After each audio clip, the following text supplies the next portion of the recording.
Շնորհակալություն, դե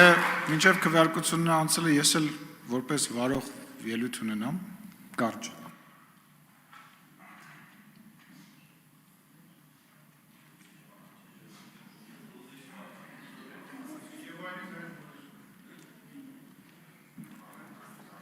Դե ինչ, պատմություն կերտեցինք միասին և ես անկեղծ շատ հպարտ եմ, որ միասին աշխատել ենք, հպարտ եմ, որ այդ ծանր բաների միջով միասին ենք անցել ու կյանքում իրար վրա որևիցե ձևով կասկած չենք ունեցել, նաև լավ բաների համար եմ հպարտ, որովհետև այն ճամփորդությունները, այն իրադարձությունները, այն բանակցությունները, այն միջազգային հանդիպումները, որը որ մենք ենք իրականացրել միասին, իրոք պատմական են, մերսի շատ, ապրեք բոլորդ, ես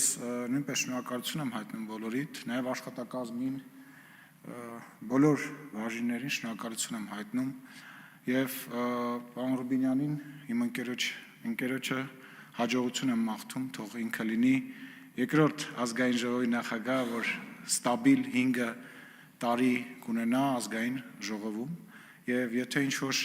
աշխատանքիս ընթացքում ինչ-որ մեկի նկատմամբ անարդար եմ եղել, թող ներողամիտ լինեն, դուք գիտեք, որ ես բոլորիդ սիրում եմ ու ինչքան կարևոր եք բոլորդ իմ համար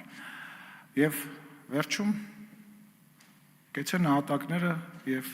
կեցցե Հայաստանի Հանրապետությունը։